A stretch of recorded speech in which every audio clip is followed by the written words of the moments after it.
All right, let's just dive right into this explainer of the source material. Today, we're unpacking an absolutely incredible historical account that perfectly contrasts two completely different styles of command: proactive initiative on one side and highly restrictive leadership on the other. We're talking strategy, massive constraints, and some pretty wild unintended consequences. So, I want you to think about this. What actually happens when a prince goes entirely rogue to fight an entire enemy garrison with just one other guy? No army, no backup.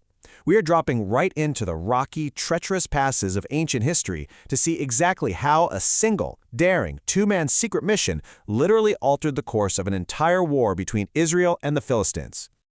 Section 1. A daring secret mission.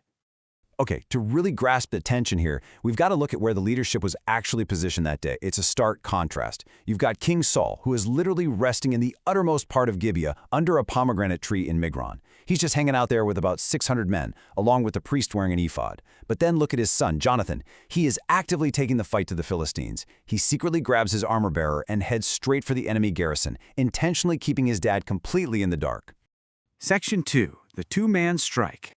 Let's look at the actual terrain for a second, because the geography really matters here. To even reach this enemy outpost, Jonathan and his armor-bearer had to navigate a ridiculously perilous pass, flanked by two jagged, sharp rocks. One was called Bozez, situated to the north, and the other was Seneh, to the south.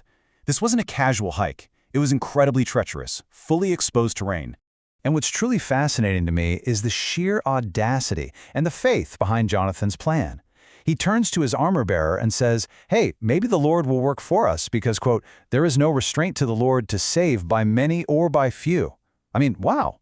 And his armor-bearer, he's completely game. He just says, do all that is in your heart. Jonathan fully believed victory wasn't about the numbers. But, and this is key, he didn't just rush in blindly either.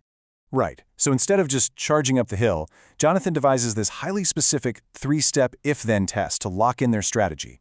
Step 1, they'd step out and reveal themselves to the garrison. Step 2, if the enemy yelled out, wait until we come to you, they'd hold their ground. But step 3, and this was the trigger, if the Philistines shouted, come up to us, Jonathan would take that as a literal sign that they had been delivered into their hands and they'd attack. So it plays out exactly like that. They show themselves, the Philistines actually mock them, saying the Hebrews are crawling out of their holes, and then they yell, come up. Jonathan takes the sign. He's climbing up these jagged rocks on his hands and feet, with his armor-bearer right on his heels. And in that very first clash, they immediately strike down about 20 men, all within just a half-acre of land, just the two of them. Section 3. Panic and the counterattack. Now here is where things get really crazy. This localized two-man skirmish instantly sets off a massive, supernatural ripple effect across the entire battlefield. First, an earthquake strikes. I mean, the earth actually quakes, creating this massive trembling in the enemy camp.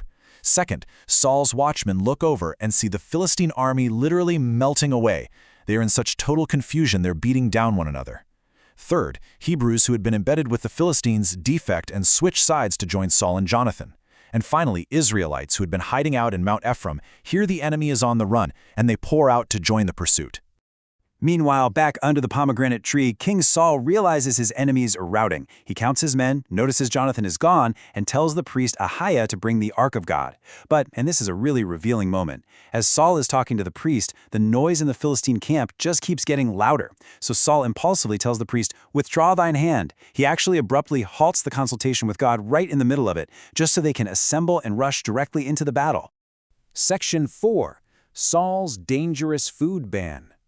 So the battle passes over to Bethaven, and as the Israelites are furiously pursuing the fleeing Philistines, Saul makes a wildly questionable leadership decision. He places the entire army under a severe oath.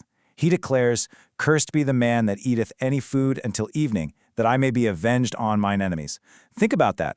By forcing his army to fast all day long, Saul severely distressed his own faint, exhausted troops right in the middle of a grueling military pursuit.